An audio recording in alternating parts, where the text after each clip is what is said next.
Assalamualaikum warahmatullahi wabarakatuh. Selamat malam, salam sejahtera untuk kita semua. Terima kasih sudah hadir pada program hari ini. Ini adalah week kelima.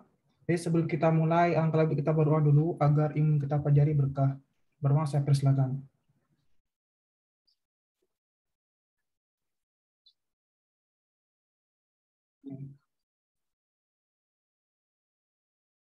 Saya pause dulu.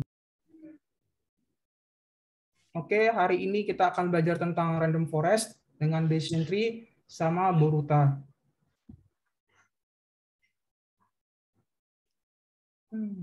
Ya.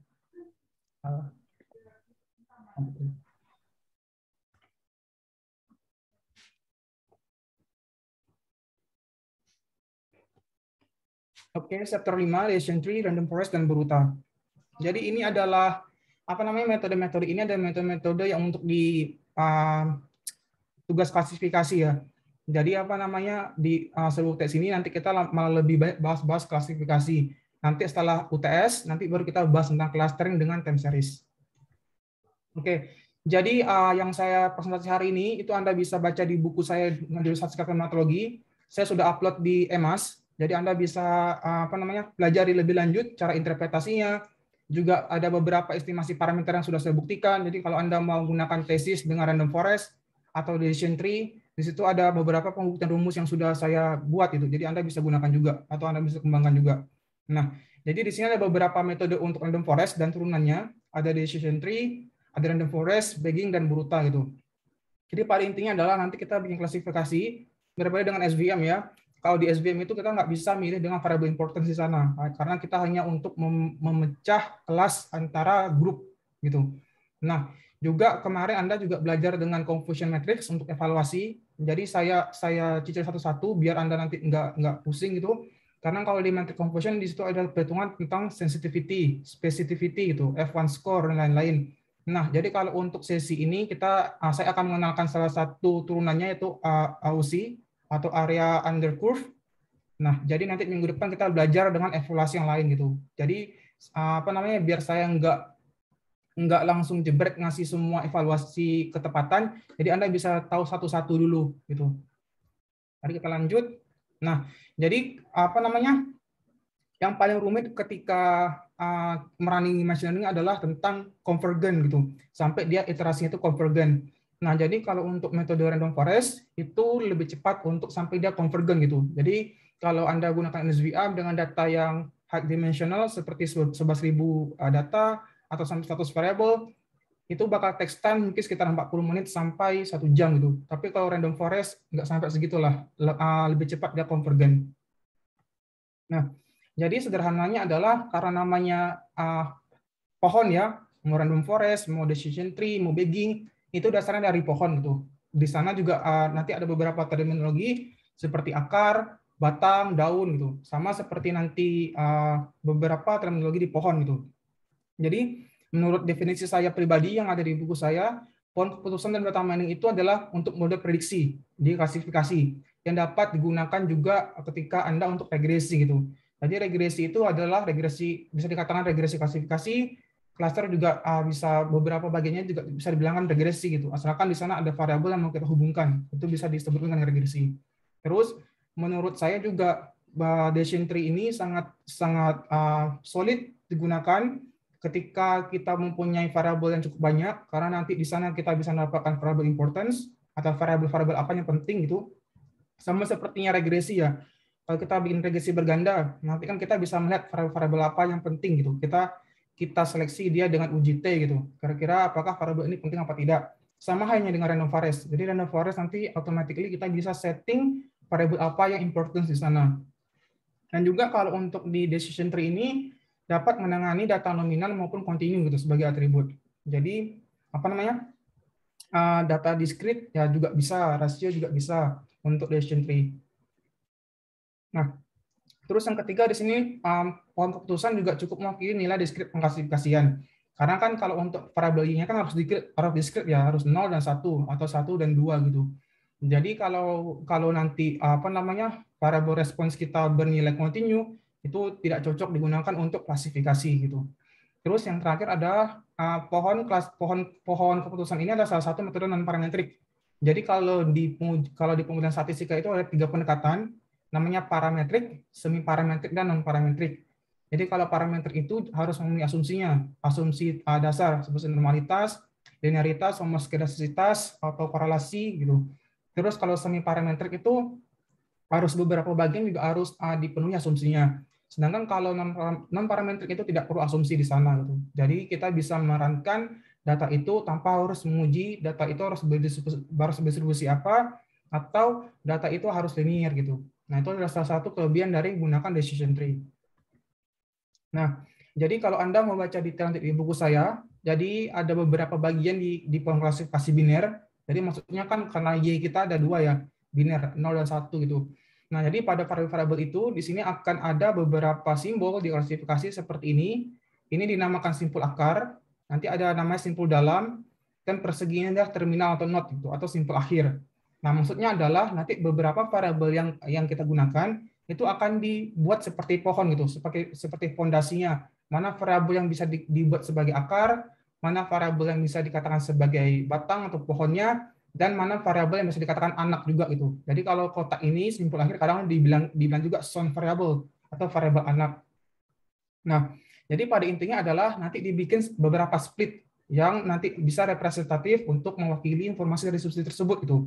Dengan cara apa? Dengan cara nanti di sini ada beberapa pembobotan gitu yang bisa kita lakukan. Dan juga di sini ada namanya simpul akar atau T0. Yang pertama ini digambarkan dengan bentuk oval. Jadi ini ada tempat informasi keseluruhan data yang akan dipecah untuk pertama kali. Nah, jadi pada intinya adalah seberapa banyak variabel yang digunakan itu akan memperbanyak juga pohon-pohonnya gitu. Jadi nanti kalau misalnya Anda punyanya 3 variabel, X1, X2, X3 sama Y. Nah, itu mungkin pohonnya nggak banyak. Kenapa? Ya karena variabelnya itu sedikit gitu. Nah, beda nanti kalau Anda punya banyak variabel, maka pohonnya juga akan semakin besar. Nah, itulah salah satu fondasi untuk membuat decision tree atau random forest itu. Nah, terus kemudian di sini juga ada T1. T1 adalah simpul dalam digambarkan dalam bentuk oval. T1 dan T4 seperti ini. Nah, ini adalah simpul dari hasil pemecahan simpul sebelumnya gitu. Namun masih dapat dipecah kembali dengan beberapa simpul. Nah, jadi intinya adalah di T0, T1 dan T4 ini adalah simpul yang bisa kita pecah-pecahkan di sana. Kira-kira mau sampai berapa simpul gitu yang mungkin representatif ketika kita untuk analisis. Yang terakhir di sini juga ada simpul akhir yang persegi yang sudah saya sebut tadi, ada T2, T3, T5 sama T6. Nah, ini adalah berguna sebagai variabel anak atau simpul akhir yang kita dapatkan untuk pada akhirnya adalah pembuatan klasifikasi gitu. Nah, jadi kalau udah bentuk seperti ini, maka dia tidak bisa lagi dipecah gitu. Yang hanya kita bisa pecah adalah variabel yang di simpul akar. Jadi kalau di simpul terminal node ini tidak bisa dipecah gitu informasinya, pembuatan dari klasifikasinya. Saya lanjut dulu. Nah, bagaimana untuk menentukan titik sekat? Nah, ini sama sepertinya ketika kemarin kita belajar tentang Bayesian ya. Kalau Anda masih ingat, ada namanya informasi prior sama posterior gitu. Nah, sama nanti minggu depan kita akan belajar juga dengan naive Bayes. Jadi hampir sama tipis bagaimana ketika mereka menghitung peluangnya. Jadi kan kalau kita membuat peluang kan nilainya akan berada dari 0 sampai 1. Sama halnya ketika nanti Anda membuat random forest atau naive Bayes atau regresi Bayesian, dia akan juga memperlukan ketika kita menghitung nilainya. Kira-kira peluang itu, informasi yang didapatkan itu akan mendekati 1 atau akan mendekati 0 gitu. Nah, jadi ketika nanti akan menentukan titik sekatnya, titik sekat antara split ini ya, antara simpul akar dan juga terminal node ini, kita akan splitkan di sana gitu dengan beberapa kriteria. Yang pertama di sini ada variabel Y kita, responsnya akan bernilai J dari 1 sampai J, J kecil dari 1, 2 sampai J besar gitu. Nah, J ini adalah banyaknya kasus di kelas kita dan pada sampel pembelajaran dari keseluruhan datanya. Nah, jadi kita hitung dengan Pi. Nilai Pi ini adalah nilai Pj sama dengan N besar J dibagi N. Nah, N besar J ini adalah data keseluruhan kita gitu. Jadi kalau Anda punya 100 data atau 100.000 data, maka di sana akan dibagikan berapa peluangnya gitu. Sama sepertinya Anda melempar dadu. Misalnya berapa peluang ketika nanti matanya genap, berapa peluang ketika matanya ganjil. Nah, sama perhitungan seperti itu. Nanti kita akan mendapatkan namanya probabilitas prior untuk menghitung decision tree. Yang juga yang kedua, Probabilitas prior merupakan informasi awal mengenai perbandingan banyak kasus pada tiap kelas dalam sampel pembelajaran. Maksudnya adalah karena nanti pada awalnya kita akan membagi data kita menjadi dua, testing sama training, maka kita bisa menghitung beberapa probabilitas prior agar kita bisa mendapatkan informasi apa di kelas-kelasnya tersebut itu. Dengan cara apa? Sama halnya di sini ada perhitungannya, kita punya NT, ini adalah total kasus dalam simpul T, NJT ini adalah banyak kasus pada kelas J yang berada pada simpul T gitu. Dan terakhir kita menghitung nilai proporsi kasusnya dengan rumus adalah NJT dibagi NJ gitu. Jadi di sini adalah banyak kasus, misalnya nanti kalau mata genap di dadu ada berapa, dibagikan dengan berapa banyak simpulnya gitu. Nah, jadi ketika Anda tidak paham bagaimana konstruksinya, saya sarankan nanti Anda baca beberapa dasar di statistika gitu. Seperti nanti beberapa kali pengulangan melempar dadu. Nah, itu akan mempermudah Anda mengetahui nanti bagaimana perhitungan dengan menentukan simpul. Sama halnya nanti minggu depan kita belajar net bias, karena di dalam net bias itu adalah basicnya kita hanya menghitung peluang. Kira-kira berapa peluang informasi A pada dataset seperti ini gitu.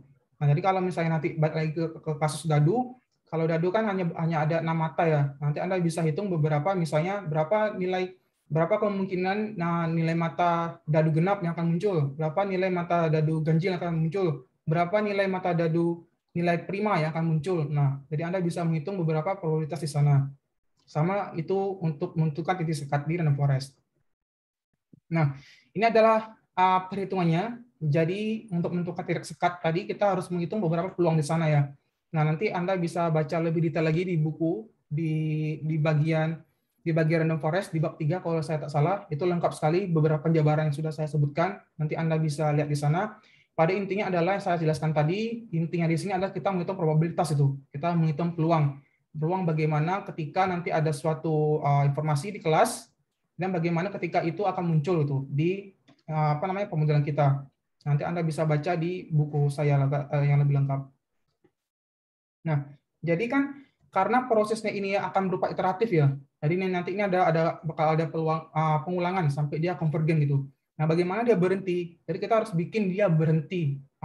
Kita bisa bikin dia konvergen sampai dia misalnya sampai menyentuh dengan akurasi yang berapa persen itu. Itu kita bisa setting. Nah, di sini ada beberapa tips yang bisa Anda gunakan nanti ketika running R. Yang pertama adalah pada simpul hanya terdapat kasus yang berasal dari satu kelas variable respon. Terus yang kedua adalah Anda bisa berhentikan ketika nanti sudah mencapai kedalaman yang maksimal gitu dalam decision tree. Maksudnya apa? Maksudnya adalah nanti ketika Anda merunning random forest itu, nanti kita bisa memilih beberapa node gitu. Misalnya Anda menggunakan 2 node atau 4 node. Jadi itu juga menyesuaikan variabelnya. Nah, jadi kita bisa membuat dia berhenti sampai berapa node itu. Yang ketiga adalah di sini juga ada namanya orang tua simpul atau paranode. Paranode itu yang di atas di sini ya. Nah, karena kan dia bentuknya di atas, maka saya bilang tadi karena di bawah ini kotak ini, beberapa author kalau Anda baca paper in the forest itu juga menyebutkan bahwa sound variable gitu atau sound node karena dia berada di bawah dan di atas ini adalah orang tuanya gitu. Ada beberapa istilah-istilahnya, makanya saya perkenalkan istilahnya dulu. Nah, jadi nanti Anda bisa menentukan beberapa jumlah minimalnya dari simpulnya atau dari paranode-nya. Terus yang keempat, Anda bisa membuat dia berhenti, asalkan nanti di sini ada jumlah kasus dalam satu atau lebih anak simpul akan kurang dari jumlah minimal kasus untuk anak simpul. Jadi maksudnya adalah ketika nanti ada 3 variabel gitu, nah nanti dia akan beberapa terseparate gitu. Misalnya variabel pertama itu jadi orang tua, terus 2 dan 3 itu jadi anaknya gitu. Nah jadi maksudnya adalah di sana tidak bisa digunakan satu variabel, dia bisa menjadi 2 informasi, jadi orang tua atau jadi anak di sana. Nggak bisa, makanya dia akan mengurangi beberapa kasus di variabel tersebut itu. Nah, yang kelima di sini juga Anda bisa menggunakan nilai alfanya. Atau nanti beberapa nilai alfa itu dapat Anda gunakan untuk mencapai sampai iterasi itu konvergen. Nah, contohnya seperti ini. Nah, di sini ada klasifikasi antara yes dan no gitu. Kita punya variabel loyal customer, kita punya variabel last month spend, ada household income, coupon placement, shopping mode gitu. Nah, jadi maksudnya adalah di sini struktur datanya akan berupa 2 data biner, ya dan tidak. Nah, di sini pasti nanti datanya misalnya ada 100 gitu. Nanti misalnya di loyal customer ini susunannya hanya yes dan no. Terus nanti di susunan variabel variabel last month spend pasti hanya ada 2 informasi di sana. misalnya lebih dari $100 atau kurang dari $100 dan seterusnya. Nah, nanti disinilah nanti random forest akan menentukan siapa yang akan menjadi orang tua, siapa akan menjadi anak gitu. Dengan cara apa? Dengan cara nanti ada namanya variable filter selection gitu. Nah, di sana nanti filter selection lah yang akan berperan penting. Dia akan menyusun sebagai base-nya agar dia dipilih. Misalnya di sana yang paling penting adalah loyal customer. Nah, makanya nanti loyal customer akan dijadikan sebagai fondasi akarnya gitu, agar nanti informasi-informasi yang sekiranya nanti misalnya ada 5 variable importance gitu. Nah, jadi yang misalnya paling penting adalah loyal customer, ya loyal customer yang akan menjadi base-nya untuk di random forest. Nah, misalnya nanti kedua dan ketiganya ada household atau income atau juga last month spend. Nah, jadi dia bahkan berurutan gitu. Jadi semakin atas adalah dia akan menjadi variabel yang paling penting di dalam random forest atau decision tree. Nah, gitu cara nanti pembuatan dari struktur dari random forest. Nanti lebih lengkapnya kita belajar di R. Nah, jadi di sini adalah contohnya. Nah, misalnya di sini kan ada dua informasi ya, di kiri sama di kanan. Kita bisa membaca seperti ini. Jadi jika pembelinya loyal, ya, maka pendapat rumah tangganya bernilai 150.000 dan mode belanjanya itu adalah penukaran kupon. Nah, berarti ini membaca seperti ini. Nah, sama halnya nanti kalau Anda membaca seperti ini, misalnya dia tidak loyal customer, terus nanti apa namanya last month spend-nya berapa, apakah dia ada coupon placement, nanti akan ada informasinya gitu. Biasanya di sini akan ada jumlah case-nya. Misalnya nanti di sini ada jumlah yes-nya ada 20. Atau nanti misalnya ketika dia masuk kategori loyal customer, dia apa namanya household income-nya kurang dari 150K, nah nanti di sini ada kriteria apa. Nah, jadi ketika dia membuat pohon ini, dia juga mengacu kepada berapa banyak dataset yang ada. Makanya saya apresiasi beberapa dari Anda sudah menggunakan imbalance check ya. Karena pada intinya adalah ketika Anda melakukan klasifikasi, data kita tuh harus balance gitu. Mengapa?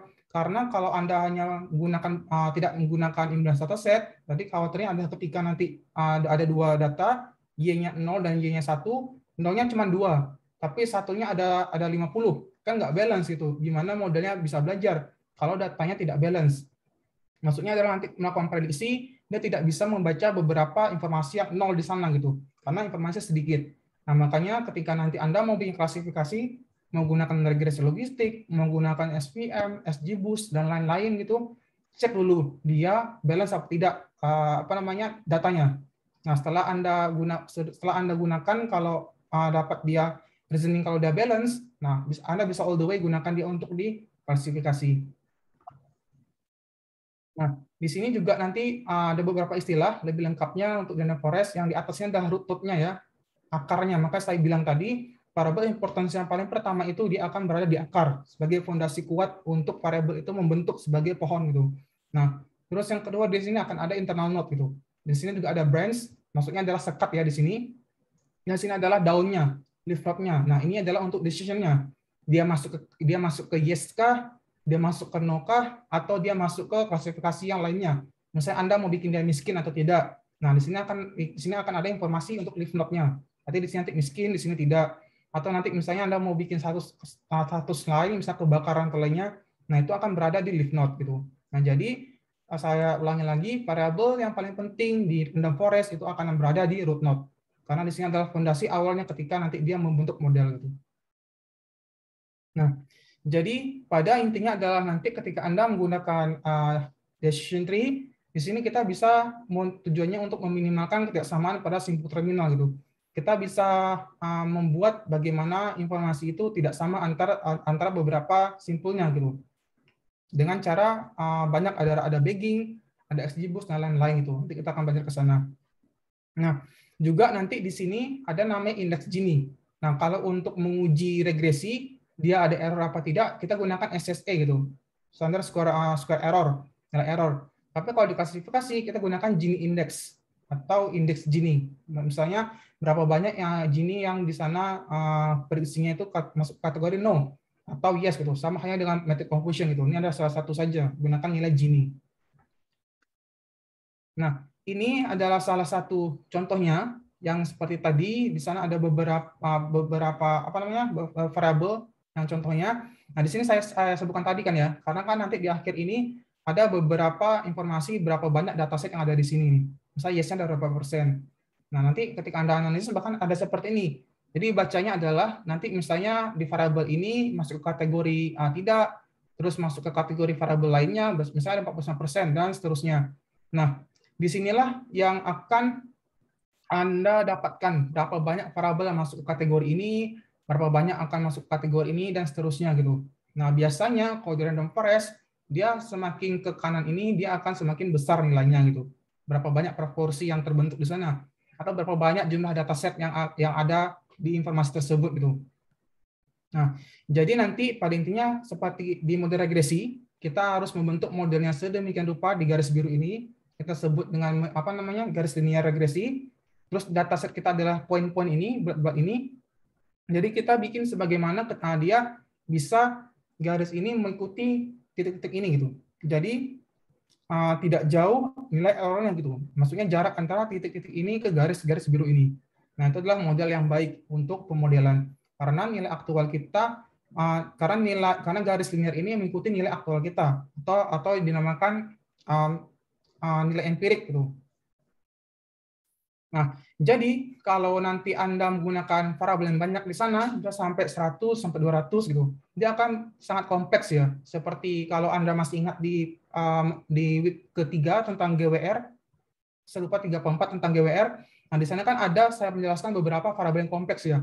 Bagaimana ketika dia variabelnya banyak, maka akan berakhir seperti apa. Misalnya variabel itu sedikit, maka akan berakhir seperti apa gitu. Nah, disinilah kalau nanti Anda gunakan variabel yang banyak, nanti akan semakin rumit untuk interpretasi dari informasi decision tree. Nah, itu adalah salah satu kelemahan decision tree. Jadi semakin banyak variabel yang Anda gunakan, maka semakin kompleks ketika Anda harus menjelaskan ini. Nah, makanya tadi di sini kan kelemahannya adalah harus menjelaskan secara visual ya. Misalnya informasi yang di A ini bagaimana di B dan seterusnya sampai dia ke akhir itu, sampai ke daun. Nah, jadi bagaimana solusinya? Solusinya adalah nanti kita bikin variabel importance. Misalnya Anda gunakan 100 variabel dulu, ketika nanti Anda gunakan variabel importance, ternyata cuma ada 5. Ya 5 itu aja Anda gunakan untuk bikin klasifikasi atau untuk dibikin prediksi gitu. Jadi nggak usah bikin sekompleks ini. Sorry. Sorry ya, Ibu, saya telepon. Saya decline.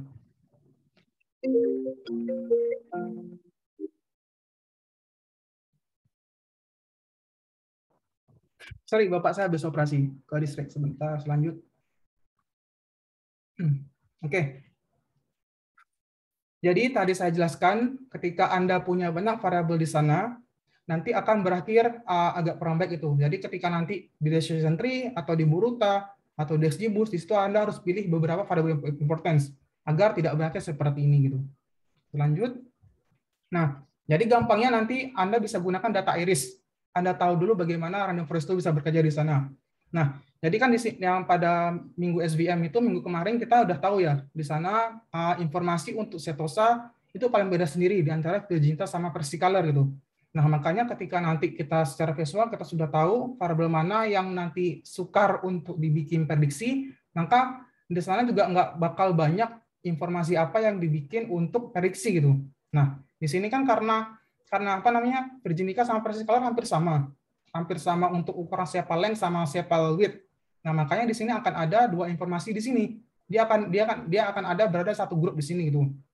Berbeda nanti ketika Anda mau gunakan permasalahan lain, ada variabel lain, kalau dia tidak mempunyai kemiripan yang signifikan antara variabel lainnya, dia akan mempunyai konstruk sendiri seperti di setosa ini. Nah, karena di setosa ini dia seperti ini ya, kan dia berbeda sendiri antara dua variabel ini, dua spesies ini. Nah, makanya di sini juga agak sedikit tricky ketika Anda bagaimana memilih variabel untuk dia klasifikasi gitu. Nah, jadi intinya adalah ketika nanti Anda secara visual, Anda sudah lihat dulu di scatter plot, kira-kira ketika ada dua label di sini, ternyata mirip. Nah, ini harus Anda concernkan gitu untuk dibikin penghandlaan yang berbeda gitu. Mengapa? Ya, khawatirnya di sini kan ada beberapa informasi yang sama gitu. Beda kalau di sini ada hanya setosa. Setosa sudah jelas tapi beda sendiri ya di antara dua spesies ini. Nah, itu adalah salah satu nanti trik Anda, salah satu trik dari saya ketika nanti Anda cek dulu secara visual gimana hubungan antara variabelnya. Kalau dia mirip, nah berarti Anda harus tahu dulu secara dari awal itu. Oh, variabel satu dan variabel ini mirip nih label spesiesnya. Nah, di sana Anda harus concernkan gitu dengan balancing-nya. Nah, jadi balik lagi ke tadi, ketika nanti Anda gunakan klasifikasi, datanya itu harus balance dulu. Jadi khawatirnya kalau dia tidak balance, nanti membuat klasifikasinya juga akan tidak tepat gitu. Lanjut dulu. Nah, jadi ada tips dari saya juga bagaimana ketika nanti Anda menggunakan salah satu tips untuk overfitting itu. Jadi kan pas di regresi saya jelaskan beberapa visual ya, bagaimana dia overfitting, bagaimana dia yang model fit yang kita inginkan, dan bagaimana ketika dia underfitting gitu. Nah, Anda bisa yang pertama adalah menentukan dengan limit create depth-nya. Nanti Anda bisa setting itu di R itu. Dengan cara apa? Dengan cara biasanya itu kedalaman pohon itu yang kita bisa bikin dalam 4, 7, dan 8 gitu, atau berjarak 4 dari root-nya. Nah, yang kedua adalah di sini ada beberapa ukuran simple minimum gitu. Jadi jangan pisahkan ketika node-nya itu berisi terlalu sedikit data. Maksudnya apa, Mas? Saya nggak ngerti. Nah, maksudnya adalah saya jelaskan tadi, misalnya nanti cuma ada 3 variabel. Kalau nanti pada ending-nya dia hanya bisa bikin satu pohon, ya udah itu yang cukup gitu untuk pembuatan dari limit readable-nya. Anda jangan paksakan dia harus berpisah jadi 2 pohon gitu. Karena itu akan memperumit dia sampai konvergen gitu. Jadi biarkan aja dulu variabel ini running dulu sampai dia menemukan apa yang optimal. Nah, ketika Anda mau mengubah settingnya, mengubah pohonnya, ya itu bisa Anda gunakan setelah dia optimum dulu gitu. Nah, maksudnya adalah nanti di sini, contohnya di sini ada beberapa simulasi yang saya bikin dari 1 dan sampai 6 pohonnya. Nah, di sini akan terlihat gitu. Nanti di sini ada titik-titik data empirik saya, misalnya dalam mode regresi saya, nanti sampai iterasi keberapa dia akan convergen gitu. Nah, jadi ketika nanti saya gunakan 4 sampai 7 dan 8 pun kadang dia sebenarnya nggak ngaruh-ngaruh juga untuk sampai dia convergen iterasinya. Nah, itu adalah salah satu tips dari saya gitu. Jadi nanti ketika Anda running untuk memprediksi, melihat bagaimana titik-titik data observasi terhadap garis linear, Anda bisa cek dulu bagaimana garis ini akan berhenti sampai dia convergen gitu. Jadi Anda lihat secara visual, semakin dekat atau semakin tipis perbedaan antara garis merah ini dengan garis biru, nah itu udah cukup untuk dibikin prediksi gitu. Selanjut dulu. Nah, yang kedua, Anda bisa lakukan pruning. Pruning itu apa? Nah, nanti Anda baca di buku saya di bab 3 itu tentang random forest, di situ saya sudah jelaskan bagaimana untuk melakukan pruning itu. Intinya adalah Anda bisa memperbesar dan memperkecil alfa gitu. Jadi kalau Anda memperbesar alfa, itu ada sama saja Anda mengecilkan pohon. Sama hanya ketika Anda gunakan terap suntikan alfa untuk untuk menguji hipotesis. Jadi kalau Anda gunakan 99% alfa, mungkin nggak bakal banyak variabel yang signifikan. Makanya pohonnya semakin kecil gitu. Nah, jadi kalau Anda memperbesar alfa sampai 80% dan lain sebagainya, nah jadi pohonnya mungkin akan semakin besar di sana gitu. Nah, jadi Anda bisa settingkan nilai alfa. Jadi nilai alfa itu akan berpengaruh untuk besar dan kecilnya pohon atau banyak atau tidaknya variabel di sana gitu. Tapi jangan sembarang juga memilih alfa yang Anda gunakan. Nah, maksud saya adalah jangan sembarangan memilih alfa yang mau Anda gunakan untuk pemodelan gitu. Anda bisa gunakan cross validation. Kan sudah saya ajarkan di SVR ya, untuk dia memilihkan CP gitu. Jadi LOO gitu. Maksudnya leave one out gitu. Jadi maksudnya adalah kita bisa menggunakan cross validation untuk memilih parameter apa yang penting untuk dibikin pemodelan. Jadi kalau Anda ngerankan dengan SVR kemarin kan ada settingan epsilon atau nilai C cost gitu. Jadi kalau Anda ngerankan cross validation di sana akan ada dapat namanya best C atau best E gitu. Nah, itu bisa Anda gunakan untuk memangkas pruning. Sama hanya tekniknya sama seperti SVM. Jadi Anda bisa gunakan cross validation gitu. Jadi sama tekniknya itu dengan loss function. Intinya adalah cross validation itu adalah loss function.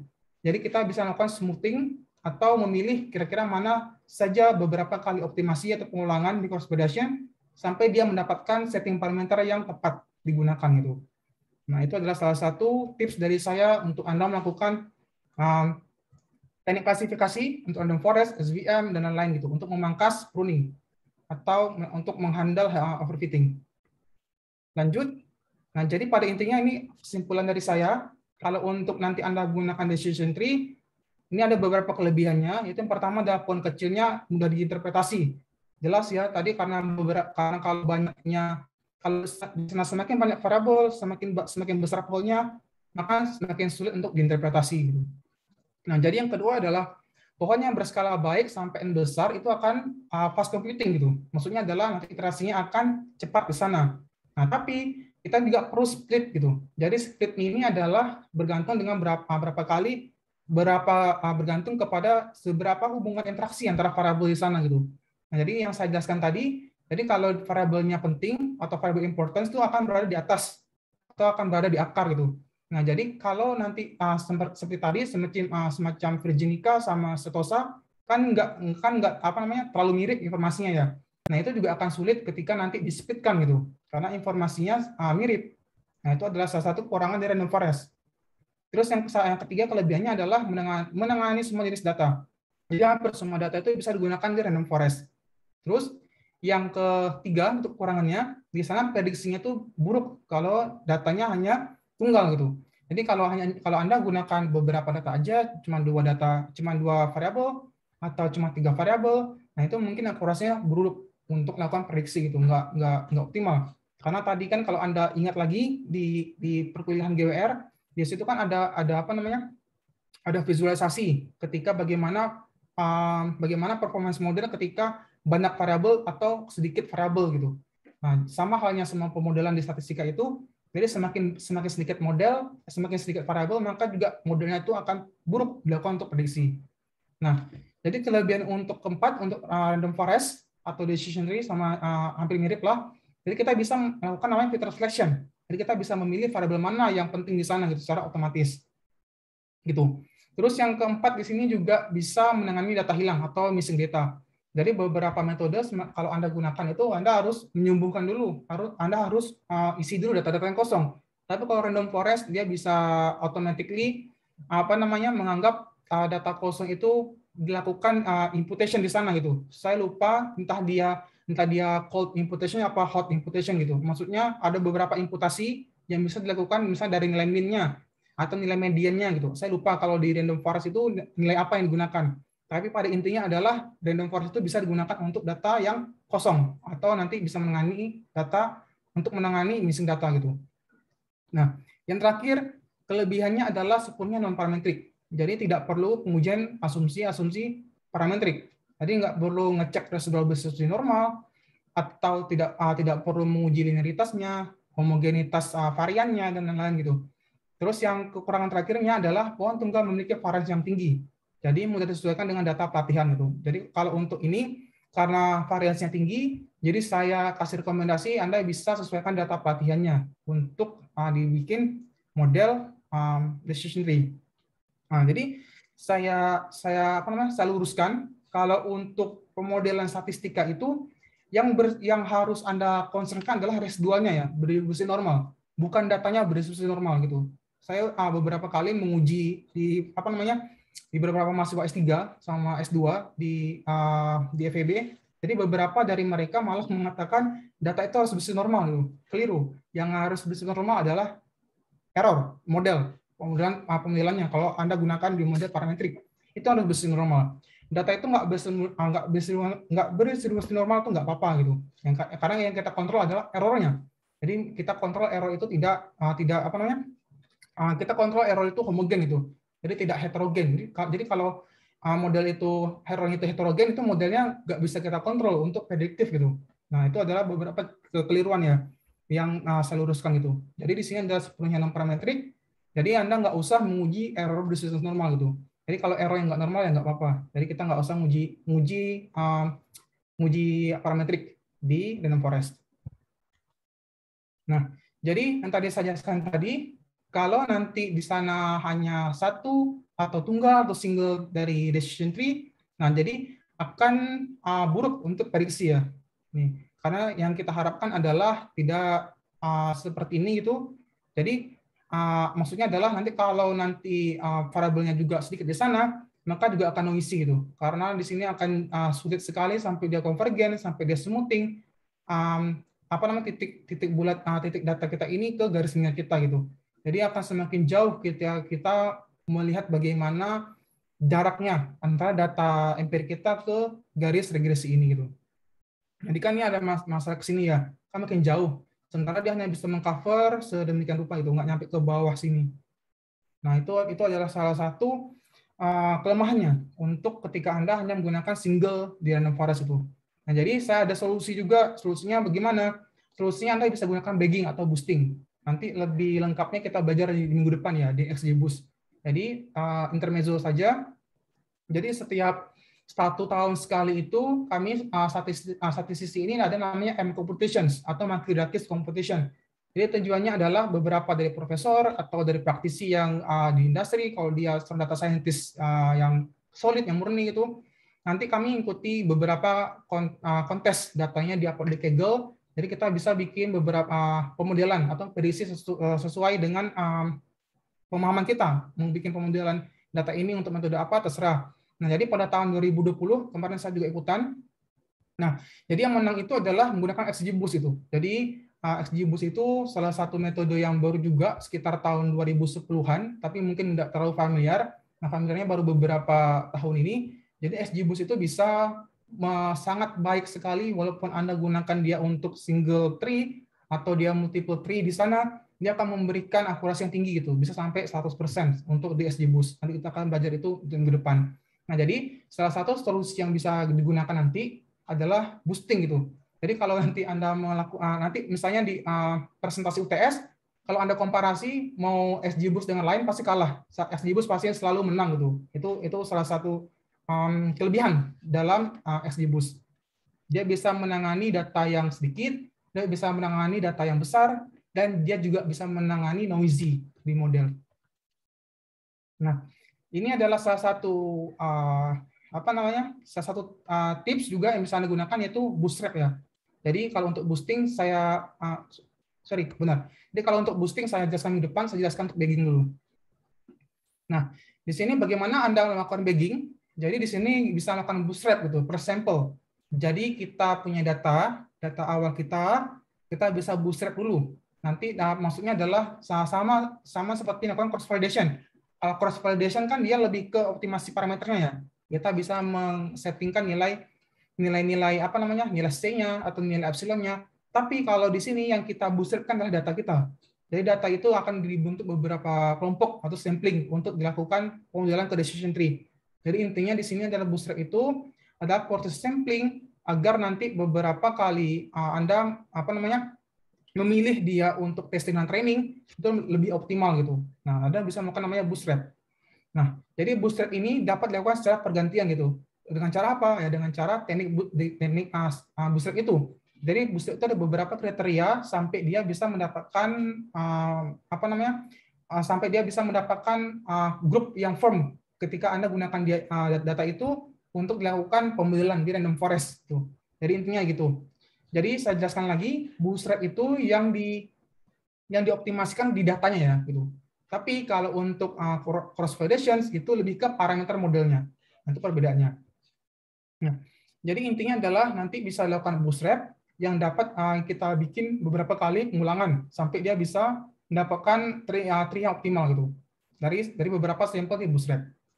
Itu salah satu tips. Kita bisa gunakan bagging. Nah, jadi nanti ketika Anda sudah melakukan bagging di sana atau bootstrap, nah jadi di sini kita bisa mempasangkan pohon yang tinggi gitu ke data yang disampel ulang. Jadi kita bisa membuat beberapa kali simulasi pohon dari bootstrap, kira-kira mana yang lebih optimal digunakan gitu. Dan kita bisa mendapatkan rata-rata prediksi. Nah, rata-rata prediksi ini saya sarankan Anda gunakan nilai median daripada nilai min. Mengapa? Karena nilai min itu tidak sensitif terhadap layer gitu. Misalnya Anda gunakan dataset yang dia banyak outlier, tapi Anda gunakan nilai minimal, nilai rata-rata. Nah, rata-rata itu tidak bisa mengcover berapa banyak kevalidan atau variansi dari data itu. Jadi kalau nilai median itu malah dia akan kokoh terhadap outlier. Jadi median itu tidak akan terlalu berubah signifikan ketika dia mau kita kurangkan datanya, atau kita tambahkan datanya, atau mau ditambahkan nilai outliernya. Nah, nilai median itu akan lebih cenderung konstan gitu. Nah, tadi kan kalau ukuran data statistika itu ada dasar 3 ya. Ada namanya mean, median, dan modus itu. Jadi saya sarankan ketika nanti Anda mau mendapatkan nilai informasi dari variabel, dari data, saya sarankan Anda gunakan nilai median, bukan nilai mean gitu. Nah, jadi Anda bisa mendapatkan nilai median dari prediksi untuk debugging salah satunya. Nah, jadi intinya adalah kalau kita mau menambahkan pohon, apa namanya, akan berakhir seperti ini. Nah, jadi ketika kita menambahkan beberapa alternatif pohon, kita juga bisa melakukan kesalahan prediksi gitu. Maksudnya adalah mengecilkan kesalahan prediksi. Jadi ketika nanti Anda gunakan berapa banyak variabel, Anda bisa melakukan simulasi berapa banyak pohon yang akan Anda gunakan gitu. Karena itu juga akan mengurangkan kesalahan kita untuk prediksi. Gitu. Jadi mengapa? Karena dia model itu akan belajar ya. Jadi model itu akan belajar, akan learning gitu. Kita tes juga nanti ketika nanti sudah optimum, Anda gunakan bootstrap. Nah, jadi dia akan mendapatkan kira-kira settingan parameter apa yang akan gunakan, dia akan lebih baik untuk dilakukan prediksi gitu. Nah, itu adalah salah satu solusi dari saya. Kita bisa gunakan bagging. Nah, yang kedua adalah boost SG Boost. Nanti minggu depan kita belajar ke sana. Nah, terus yang kedua adalah random forest. Jadi decision tree sama random forest itu dibilang mirip, nggak mirip gitu. Ya, beda tipis lah, 11-12. Bedanya apa? Bedanya adalah kalau di random forest atau bahasa Indonesia hutan acak, jadi beberapa paper di bahasa Indonesia itu dibilang hutan acak ya, random forest. Nah, jadi kita bisa memilih voting dari bagian mana yang sekiranya penting di sana gitu. Kita bisa voting kira-kira mana variabel yang mau kita gunakan di random forest. Nah, makanya kalau decision tree itu nggak cukup baik digunakan untuk variable importance. Lebih baik random forest ya. Random forest itu malah lebih cocok digunakan untuk variable importance karena kita bisa memiliki voting itu. Kita bisa memilih bagaimana variabel yang mayoritas atau variabel yang memiliki informasi terbanyak dapat digunakan untuk dasar di akarnya gitu.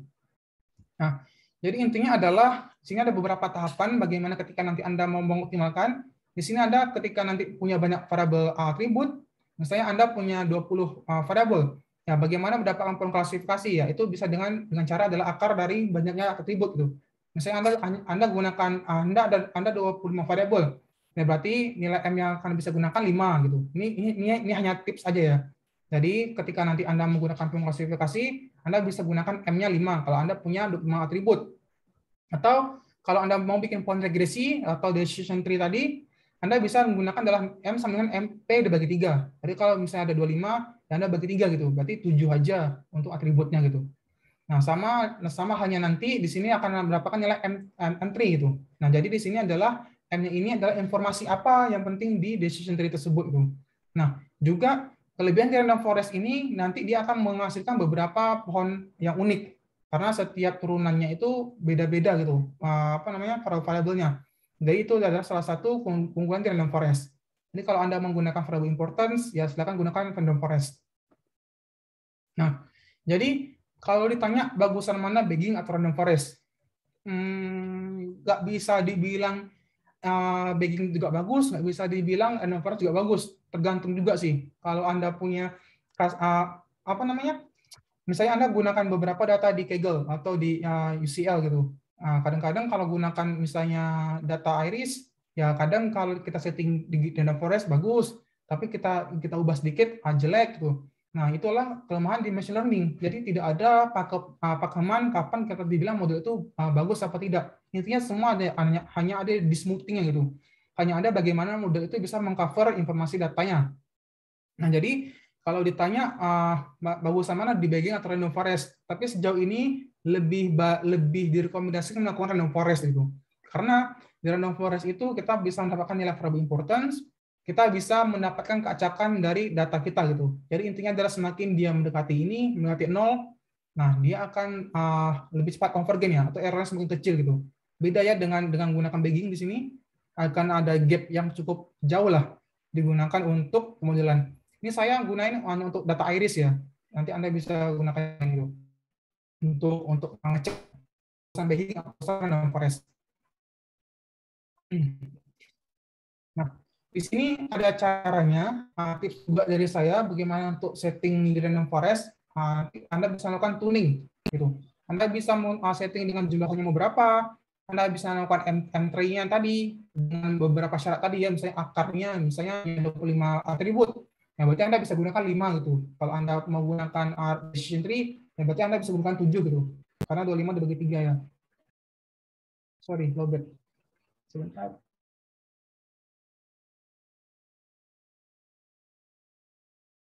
Bentar ya, sambil charger dulu.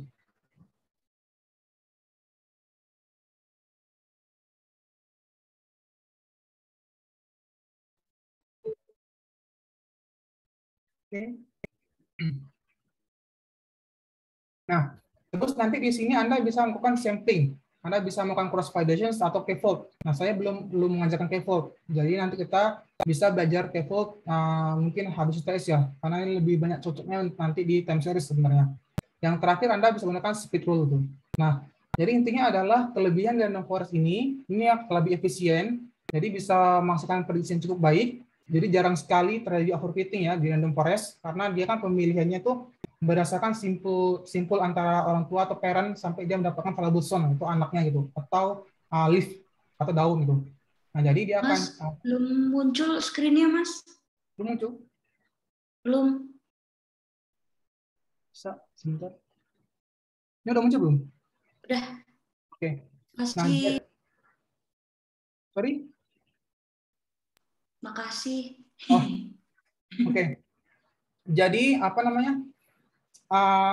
Kelebihannya tadi karena dia efisien, karena nanti kan ketika Anda menggunakan pohon itu kan dia akan mengklasifikasi sampai dia dapatkan nilai akhirnya atau variable zone-nya. Makanya di sana jarang sekali akan mendapatkan error yang cukup besar gitu. Jarang sekali terjadi overfitting gitu. Yang keempat juga bisa menangani outlier. Jadi kalau di sana ada nilai outlier yang besar atau di sana ada missing data, random forest ini salah satu teknik yang cukup baik ketika Anda punya data-data itu gitu. Jadi sebenarnya kalau nggak dilakukan cleaning ya nggak apa-apa sih. Kalau di random forest, soalnya random forest itu cukup baik lah digunakan untuk data yang missing atau data yang kadang skalanya besar gitu. Maksudnya mungkin Anda punya data skalanya yang satu variabel datanya desimal 0,2. Tapi kalau Anda punya data variabel lain, misalnya dia berbentuknya rasio atau proporsi gitu, misalnya sampai satuan ribu atau puluhan ribu. Nah, random forest bisa automatically nge-scaling dari data itu. Dan terakhir adalah bisa mendapatkan filter selection. Nah, yang untuk kekurangannya menurut saya yang pertama adalah komputasinya cenderung lambat kalau dia berdimensi besar. Sebenarnya ini agak bias ya, karena mau bagaimanapun Anda gunakan metode, mau gunakan Bayesian, atau gunakan metode yang lain, dia akan lambat untuk convergence kalau data kita besar. Kecuali Anda gunakan logistik itu cepat gitu.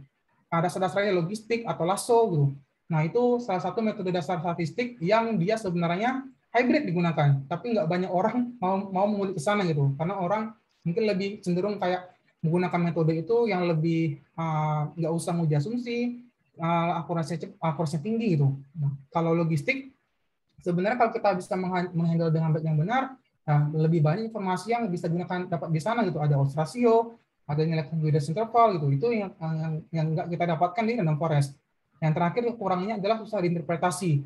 Karena kalau semakin banyak data yang Anda punya, semakin besar pohonnya itu kan semakin susah untuk diinterpretasi. Nah, itu adalah beberapa menurut pandangan saya kelebihan kekurangan dari random forest. Nah, yang terakhir adalah Boruta. Ini Boruta juga salah satu turunan random forest. Jadi saya udah publikasi 2 paper di Boruta. Boruta ya, bukan Boruto. Boruto Naruto. Nah, jadi kalau di Boruta ini intinya turunan random forest, tapi kita bikin ada variabel bayangan. Ada namanya shadow min dan shadow max. Gunanya untuk apa? Nah, gunanya adalah sama ketika nanti Anda mau gampangnya ada ketika Anda ada variabel, Anda dapatkan nilai min-nya. Nah, nilai min-nya ini adalah patokannya gitu. Jadi misalnya kalau ada variabel ini nilainya lebih kecil dari nilai min ini, maka dibilang tidak penting, maka dia akan dikeluarkan gitu. Nah, itu adalah Boruta. Jadi Boruta itu lebih gampang sebenarnya digunakan, tapi tidak dapat digunakan untuk prediksi ya. Boruta hanya bisa digunakan untuk filter selection.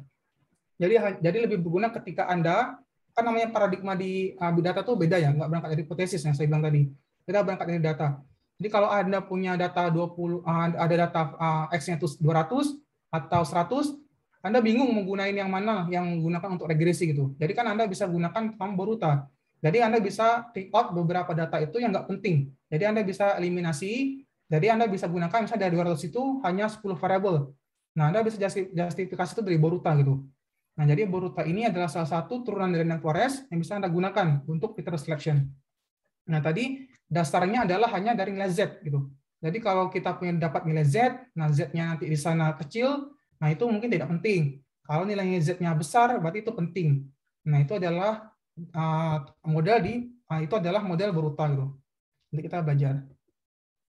Nah jadi Boruta sebenarnya nggak banyak ya publikasi papernya. Nanti kalau Anda masih belum punya judul yang Anda belum punya tujuan riset yang baik untuk bikin Peter Sessions, saya sarankan Anda bisa gunakan Boruta. Nanti Anda bisa beberapa baca video paper saya gitu di Boruta. Terus untuk mengecek evaluasi matriks, pada kali ini Anda bisa gunakan AUC atau area under curve itu. Jadi intinya adalah untuk di AUC ini kita gunakan dua perhitungan. Bagaimana nilainya false negative rate atau FNR dan juga true negative rate atau TNR. Nah, jadi intinya adalah kalau untuk di AUC ini kita nilai di sini ya, di bawah ini, di bawah under kurva, kan nilainya kan under. Nah, jadi kita akan mengkonsentrasikan berapa nilai yang tercover dari nilai AUC tersebut. Nilainya akan bernilai antara 0 sampai 1 gitu. Nah, jadi misalnya di sini adalah AUC itu mewakili probabilitas bahwa contoh acak positif atau hijau, kita punya data hijau, diposisikan sebelah kanan, dan contoh acak negatif atau merah. Jadi kita bisa melihat seberapa sering, seberapa banyak aktualnya, seberapa banyak aktual negatifnya, seberapa banyak aktual positifnya. Jadi kalau nanti nilai AUC-nya mendekati 0, berarti itu nggak baik dilakukan untuk prediksi ya. Jadi ini ada beberapa kriteria juga. Jadi kalau nanti nilainya 0 sampai 0,5, itu bisa jadi Anda salah dalam memberi label atau target pengklasifikasian itu. Atau Anda bisa menggunakan algoritma lain yang dapat digunakan untuk klasifikasi. Tapi kalau nanti nilainya berkisar dari 0,2, ya mungkin Anda salah menempatkan variabelnya tadi juga gitu. Atau nanti beberapa ada variabel nggak beres ketika Anda gunakan. Maka saran saya tadi ketika nanti Anda bingung, maksudnya adalah ketika Anda hanya punya data, tapi Anda nggak tahu memilih variabel apa yang penting di sana, Anda bisa coba satu-satu dulu. Jadi mungkin datanya ada 200, kita nggak tahu nih mau bikin Y-nya yang mana gitu. Nah, kita bisa lihat dulu mana yang data itu bersifat biner, 0 dan 1. Nah, itu bisa kira-kira Anda pikir, oh kalau ini digunakan, make sense nggak ya? Nah, itu kan balik lagi ke knowledge ya. Makanya saya bilang tadi di machine learning itu kan, kalau Anda masih ingat di minggu pertama, kita butuh export system gitu. Jadi kita sebenarnya kalau memilih dataset yang ada, kita bingung mau milih itu sebagai variabel dependen atau variabel dependen, ya saya sebenarnya juga coba satu-satu. Kira-kira mana yang lebih cocok dilakukan untuk prediksi. Jadi kalau kalau kita tidak mempunyai knowledge yang dasar yang cukup baik ketika kita memilih variabel dependen sama independen, nah kita bisa gunakan filter selection. Nanti kita belajar ke sana. Oke, selanjut dulu di R. Kita bertanya jawab. Sebentar.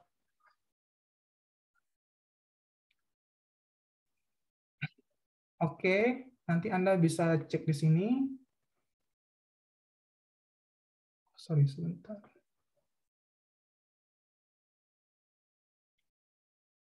Oke, library yang digunakan di sini adalah ada AirPart, ada AirPart Plot, dan lain-lain ya. Nanti Anda coba dulu, running dulu. Nah, di sini ada variabel data saya, data DT. Sebenarnya data DT ini adalah saya dapatkan juga di paper orang lain gitu. Maksudnya adalah datanya itu sebenarnya sampai 10.000, terus nilai Y-nya, nilai variabel S-nya ini ada sampai 20-an gitu. Ini hanya contoh aja ya. Biar nanti lebih lengkapnya nanti saya update juga paper saya. Jadi intinya adalah di sini ada informasi status moral ketika nasabah itu bayar kredit apa tidak gitu. Sebentar. Nah, di sini ada umur, ada amount repaid, credit limit, income, minimum payment, moral all, outstanding, treatment sama Muslim. Nah, jadi sebenarnya saya dari awal-awal analisis ini saya juga bingung mana nentuin sebagai klasifikasi. Jadi saya coba dulu satu-satu. Saya coba bagaimana ketika dia Y-nya moral, status moral, atau dia status Muslim apa tidak. Jadi intinya ini datanya ini ada data 32 provinsi Indonesia. Jadi ada sekitar 69.000 nasabah kalau saya tak salah. Nah, jadi setiap lokasi itu dari Aceh sampai di Papua Barat, nah itu ada informasi nasabah itu masuk ke kategori dia Muslim dan non-Muslim. Dia bisa masuk ke kategori moral apa tidak. Nah, bagaimana ketika dia menempatkan dia 0 dan 1? Nah, dia mendapatkan nilai 0 dan 1 itu ada kriterianya. Misalnya, dia dikirimkan hard disk melalui SMS gitu. Jadi ketika dia ada treatmentnya, misalnya dalam waktu sekian minggu dia dapat SMS itu, dia bayar apa tidak, nah nanti dikategorikan 0. Jadi ketika dalam 1 minggu misalnya dari SMS itu tidak didapatkan, kalau dia tidak membayarkan, berarti nilainya moralnya 0. Tapi kalau dia langsung bayar, berarti moralnya 1. Nah ini ada datasetnya. Jadi nanti saya attach juga paper saya, nanti Anda bisa belajar lebih, bisa membaca lebih lanjut lagi. Jadi saya jelaskan tadi di awal, sebenarnya dalam tahapan ini sebenarnya saya no idea juga mau menentukan Y-nya itu apa. Jadi saya coba satu persatu. Saya coba dulu Y-nya itu moral, aslinya bagaimana. Saya coba Y-nya itu muslim, aslinya bagaimana, dan bagaimana ketika saya bertanya lain gitu. Misalnya treatmentnya bagaimana. Nah, itu adalah salah satu trik, salah satu kelemahan untuk di machine learning ya, di big data. Jadi sebenarnya kita juga no idea mau menentukan yang mana variable independen sama dependen. Kita harus coba dulu. Nah, tapi pada akhirnya adalah lebih bagus ketika saya membuat yang itu adalah muslim. Jadi mungkin bisa jadi karena dia tidak balance di datasetnya. Di dataset muslim, maksudnya di status muslim, dia muslim apa tidak, atau dia tadi kategori yang lain mungkin lebih cenderung balance di muslim. Nah, jadi itu bisa salah satu cara untuk menentukan dia lebih tepat digunakan untuk variabel Y.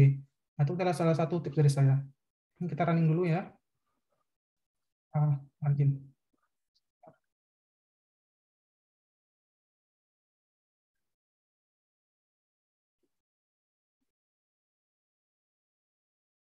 Nah, ini adalah decision tree-nya. Decision tree-nya di sini adalah variable income. Bagaimana ketika di sana misalnya di sana satunya 83.500. Nah, berarti kalau dia lebih dari 83.500 akan dapat informasi seperti apa gitu. Misalnya di sini income-nya adalah lebih dari 2.300.000 gitu. Berarti akan ada nilainya 85% dari dataset yang ada. Berarti di dataset saya itu banyak orang-orang yang income-nya di sana lebih besar dari 8.350.000, dan juga di sana bisa juga income yang lain adalah lebih besar juga dari 2.300.000 itu. Itu akan dapat 85%. Nah, itu ada cara bacanya. Nah, jadi di sini mungkin akan lebih berbeda ketika dia amount repeat ya. Jadi mungkin di dataset saya, di dataset yang ada di sini, mungkin amount repeat itu lebih berbeda lagi kepada income. Jadi maksudnya mungkin mungkin di nasabah itu pendapatan bulanannya mungkin pendapatannya mungkin tuh berbeda antara satu dengan lainnya gitu. Itu bisa menjadi salah satu dasar dia memilih variabel sekatnya, mana menjadi orang tua dan mana menjadi variabel anak gitu, atau lift-nya di sini. Saya running-kan dulu. Nah, di sini saya bilang tadi, dicoba dulu satu-satu mana yang bagus ketika dia saya jadikan dia Y-nya muslim atau moral gitu. Nah, jadi kalau saya di sini saya gunakan Y-nya itu muslim statusnya. Ini ada output-nya. Nah, jadi di sini ada 2.642 data. Nah, di sini ada berapa banyak informasi yang ada relative error, atau S-error, atau STD. Ini standardized-nya gitu. Nah, jadi di sini ada variable importance-nya. Oh, ternyata yang paling penting dilakukan untuk prediksi dari status muslim adalah income. Jadi income ini sangat penting ketika kita harus concern. Bagaimana mengklasifikasikan dia ketika dia Islam, non-muslim atau muslim. Tuh. Yang kedua adalah amount repaid. Oh, ternyata amount repaid ini adalah salah satu variabel yang penting juga digunakan untuk prediktif. Jadi kalau misalnya Anda menggunakan prediktif, ya saya cukup menggunakan dua aja sebenarnya, income sama amount repaid. Mengapa? Karena nilainya tuh jauh berbeda di antara tiga variabel ini. Jika ada minimum payment, ada outstanding, sama credit limit ya. Jadi ini berbeda ya beberapa kali lipat itu di antara dua variabel ini. Jadi sebenarnya kalau digunakan nilai min payment sama outstanding sama credit limit sebenarnya nggak terlalu akan berdampak signifikan di sana gitu. Karena jaraknya jauh di variable importance. Jadi kita bisa concern aja di income atau di amount repaid untuk di reasoning. Nah, di sini ada juga namanya complexity parameter. Nah, di sini ada nilainya 0,01 ya. Jadi maksudnya adalah ketika dia sampai ke 0, berarti tidak akan begitu kompleks itu. Jadi maksudnya adalah tadi lebih dekat ya nilai aktualnya sama prediksinya gitu, karena dia mendekati ke 0. Nah, di sini ada nilai predicted loss-nya 1, ada expected loss-nya ada 0. Ini kita harapkan ketika dia mendekati 0, itu bagus. Nah, di sini ada class counts-nya. Jadi berapa banyak dia masuk ke kategori 0 dan 1. Berarti di sini malah lebih banyak kategori yang muslim ya, sampai 90%. Berarti data saya tidak balance. Nah, itu adalah salah satu yang harus saya tangani juga. Bagaimana memilih nanti apa namanya yang balance itu. Nah, jadi saya klaim dulu ya. Ini yang bagus tuh XGBoost, bukan decision tree. Nanti saya jelaskan di minggu depan di XGBoost. Ini hanya untuk penerapannya aja dulu di decision tree. Nah, jadi kalau untuk decision tree ini Anda bisa lihat juga data set tidak balance. Nah, di sini ada beberapa informasi di sana ya. Di sini misalnya income-nya kurang dari 8.300.000, berarti dia akan improve pada poin sekian gitu ke kanan. Nah, nilai-nilai ini adalah sebenarnya sama seperti nilai important di sini. Nah, jadi apa namanya ketika dia lebih besar di sana, maka itu akan lebih penting. Jadi semakin kecil di sini, maka nilainya akan semakin kecil karena dia tidak begitu penting daripada yang di atas gitu. Nah, jadi kalau nanti di decision tree semakin di atas itu adalah informasi yang penting. Jadi semakin turun itu sebenarnya tidak terlalu penting itu di decision tree. Nah, sama halnya seperti di bawah ini. Di bawah ini hanya ada 69 observasi. Running dulu deh sebentar.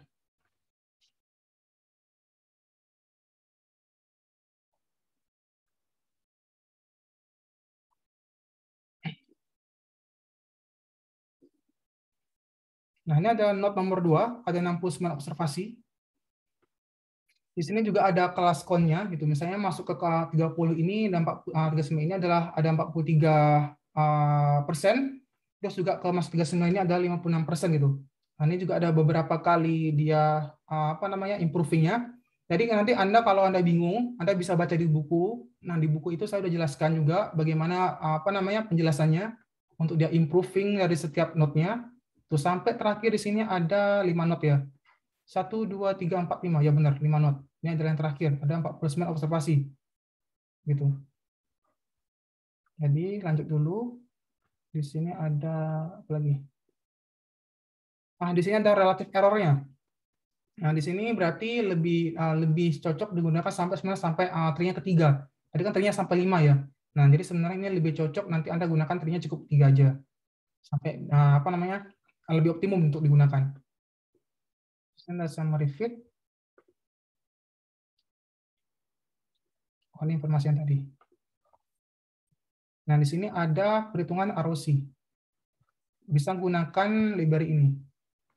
Kita running.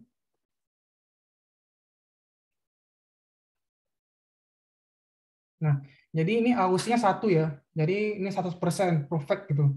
Jadi apa namanya untuk pengklasifikasian walaupun tadi dia tidak balance, nah ini cukup baik digunakan di random forest. Nanti Anda bisa gunakan juga untuk cek nilai Anda yang kemarin Anda gunakan bagaimana dapat AUC-nya bagus apa tidak. Kita running dulu.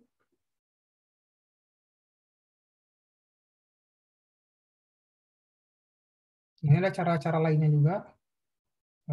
Running dulu.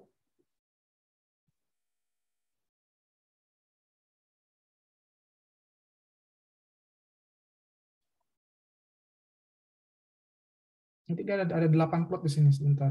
Lagi loading.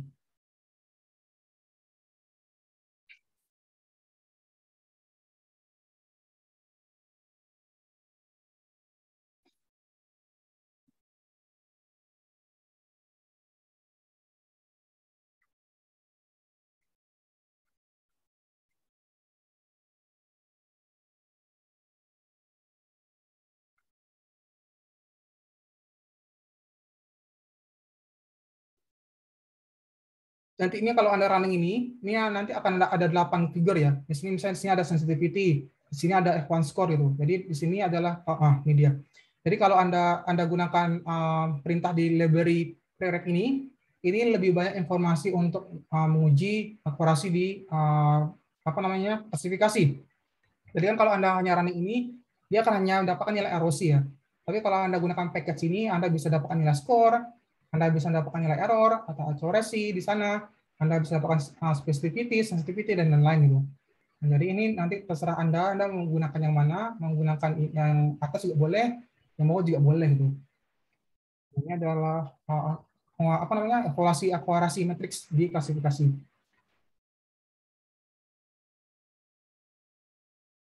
Oke, lanjut dulu. Nah, di sini adalah random forest yang kedua.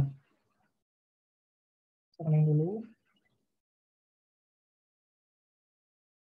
Ini karena datanya 2000-an ya, makanya kadang kalau ngerunning dia agak lambat juga sih.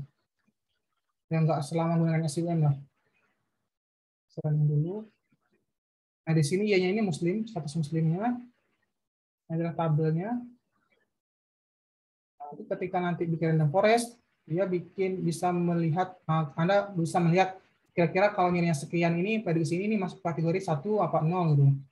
Nah, untuk dilihat bagaimana perbandingannya antara prediksinya dengan data tren kita gitu. Banding dulu. Nah, jadi di sini ada informasi berapa banyak tris 100. Nah, ini sangat banyak gitu para trisnya. Di sini juga akan dapatkan nilai mean square error-nya 0,07 dan persentase variance nya minus 0,02. Ini masih nggak tepat ya digunakan ya para explain-nya. Jadi nilai mean-nya juga nggak terlalu nilai apa namanya? Residuan juga nggak terlalu bagus itu jika Anda gunakan ini. Nah, di sini ada nilai Ignite Purity. Nah, ini yang saya jelaskan tadi. Ini adalah salah satu untuk filter selection. Jadi ketika Anda gunakan prediksi antara nilai muslim, apa namanya status muslim, ternyata lebih bagus itu adalah variable age, terus amount repeat, credit limit, dan seterusnya. Jadi Anda bisa mengquestionkan, oh ternyata nasabah berbeda antar umur nasabah itu penting gitu untuk diperhatikan ketika kita mau melihat status dia muslim dan non muslim gitu untuk di apa namanya kredit syariah. Paling dulu. Nah, ini juga. Jadi di sini ada minimum payment, ada income, ada outstanding sama age dan lain sebagainya gitu. Nah, tapi kalau dirunningkan di variable importance di sini berubah urutannya. Jadi minimum payment itu lebih penting gitu di antara yang lainnya. Dari nilai income purity. Jadi ketika nanti mau dibikin prediksi, melihat bagaimana status muslim itu kita bisa memperhatikan minimum payment-nya. Kita bisa melihat bagaimana status income-nya, outstanding apa tidak, umurnya bagaimana, umur repeat dan lain sebagainya gitu. Jadi status moral nggak terlalu berguna. Jadi sebenarnya intinya adalah ketika data tersebut nanti kalau ada orang risk yang email yang ngirim SMS ke nasabah untuk mengingatkan menggunakan hadis, entah hadis apa menjelaskan bahwa Bapak telat membayar kredit gitu. Nah, sebenarnya nggak ngaruh juga ketika mereka membayar itu gitu. Jadi mungkin treatmentnya nggak terlalu optimal ya kalau hanya digunakan SMS itu. Jadi di sini treatmentnya hanya SMS. Jadi ada beberapa kalau nanti saya kirimkan datanya kalau Anda mau ekspor, dia ada beberapa alternatif yang mereka gunakan, misalnya digunakan email atau telepon, tapi kalau ini treatmentnya hanya SMS. Oke, di sini udah dua random forest, yang terakhir ada Boruta ya. Ini Boruta. Ini saya nggak mau running ya. Ini kalau saya running lama ya, makanya saya kasih tanda pagar itu. Jadi saya udah running dulu. Jadi di sini Y-nya adalah moral all. Jadi apa namanya nilai Y-nya. Jadi saya gunakan untuk klasifikasi. Nah, ini saya bilang tadi. Jadi kalau untuk di Boruta itu malah lebih nggak neko-neko dia. Dia hanya menjelaskan 6 variabel yang penting, apa-apa saja. Terus mana variabel yang tidak penting gitu. Mana variabel yang apa namanya? Left enggak terlalu, maksudnya dibilang penting, nggak penting, yang nggak penting itu di tengah-tengah. Nah, di sini saya gunakan Y-nya itu moral all. Karena saya bilang tadi di tahapan data mining ini saya masih juga coba-coba juga melihat bagaimana ketika saya menggunakan status moral atau status muslim untuk jadikan variabel Y gitu. Saya bisa coba-coba juga.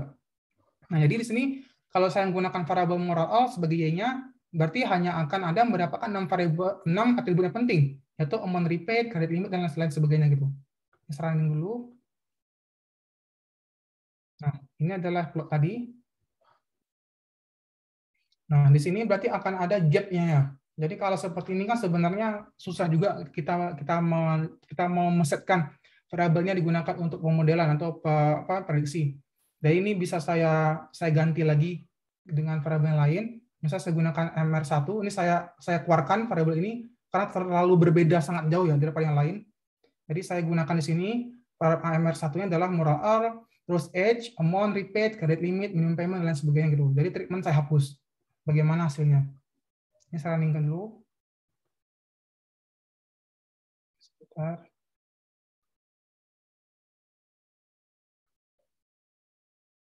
Next.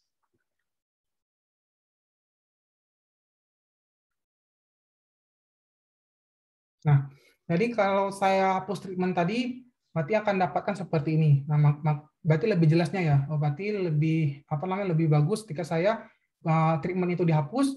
Jadi saya hanya bisa concern ke minimum payment, credit limit, dan variable edge gitu. Nah, tadi kalau Anda gunakan Boruta, di sana Anda dapat informasi seperti ini. Jadi akan dapat nilai mid importance, median importance, minimum importance, maximum importance, dan nomor hits.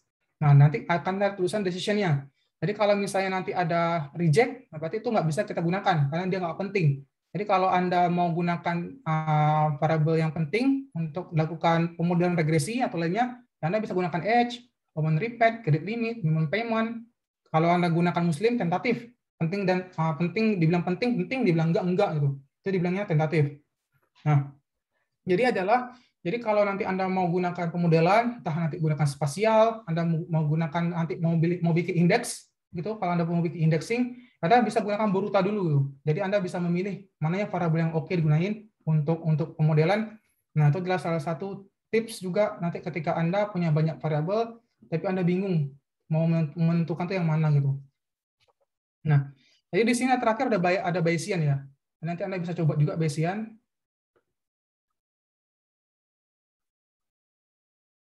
Nah, ini bagaimana nanti ketika menggunakan nilai Bayesian itu. Berapa banyak variabel yang penting juga bisa Anda gunakan. Nanti ini bisa dicoba-coba aja lah.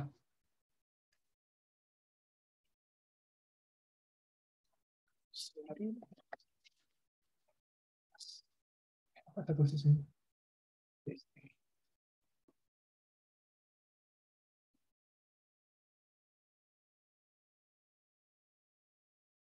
Oh, nggak terlalu bagus dia. Cuma nggak banyak. Cuma 0%. Oh, ini harus dikeringkan lagi sih untuk gunakan Bayesian. Nanti Anda bisa coba-coba juga lah. Mana pemodelan yang bagus digunakan. Tapi pada intinya adalah yang bagus ini XGBoost. Nanti saya jelaskan minggu depan. Itu dulu. Kalau ada pertanyaan, saya persilakan.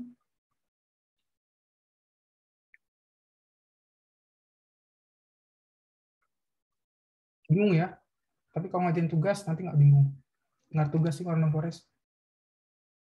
Nanti bisa dicoba lagi dengan data yang kemarin. Data yang digunakan di week 4.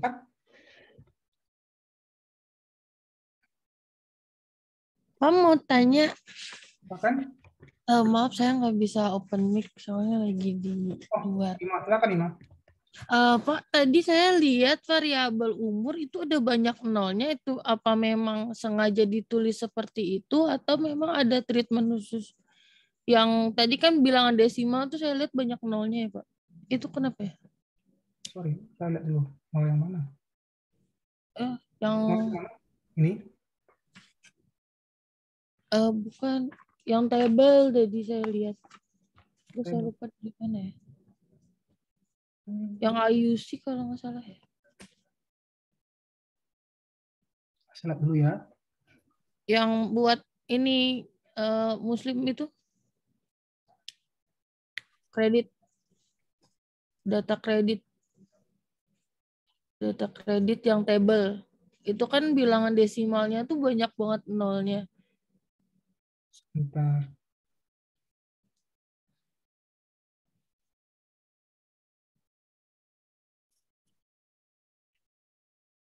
Bukan ini.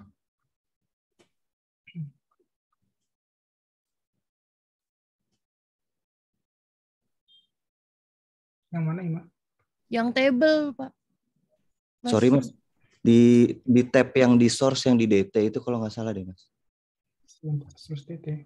Yang Ya. tadi di itunya. Table datanya. Ya, tabel data yang di atas. Sebentar. Ini?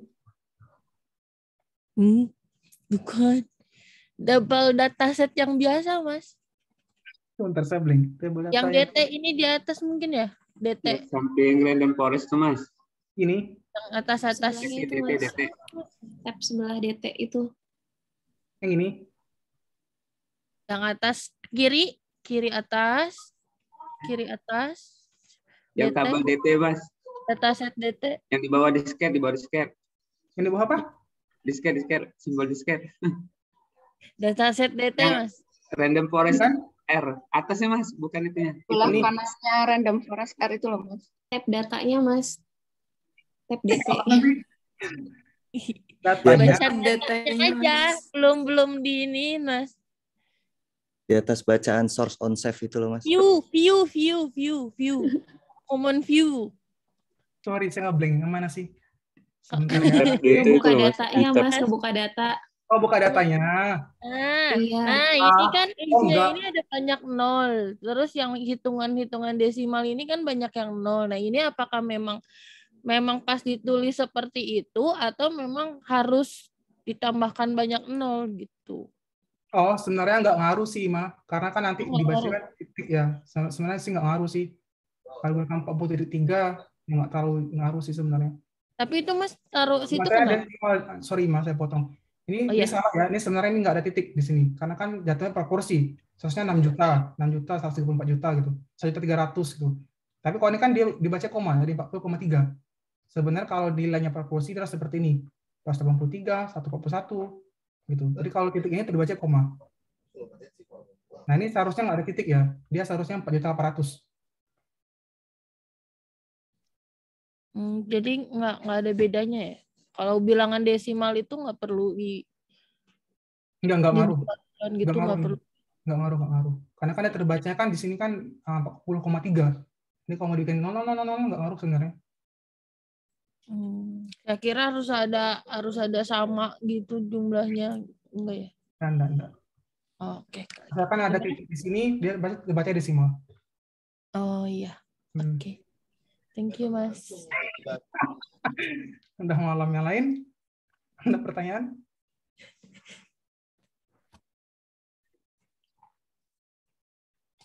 Mas mau konfirmasi aja penangkapan aku ya. Silakan Mbak Windy. Berarti semisalkan kita mau nge-regress, terus kayak mau nentuin variabel mana aja yang kita masukin ke dalam model regresinya itu, nah kita itu berarti pakai si borutanya dulu ya? Gitu ya? Enggak, itu Bener cuma nggak ya? solusi aja dari saya. Kalau menggunakan boleh, kalau enggak. Oh, iya, Jadi tapi kan salah satu caranya bisa pakai si boruta itu ya? Ya, jadi kan kalau Anda masih ingat di week pertama kan ada namanya paradigma big data ya. Jadi kan kita nggak lagi uji teoritis itu. Jadi datanya banyak. Nah, maksudnya nanti kalau bingung mau nentuin variabel mana yang digunain, kan nggak mungkin semuanya digunain. Nah, bisa gunain boruta gitu untuk milih variabelnya. Itu tips aja sih. Oke, Mas. Makasih. Mas nanya nyambung sama Mbak Windy tadi, berarti bisa kayak buat data yang EFLS gitu ya, Mas, buat nentuin variabel betul. mana yang mau dipakai. Saya ngerjain itu di Puslab. Saya ngerjain itu di Puslab. Jadi boruta juga bisa gunakan IFRS.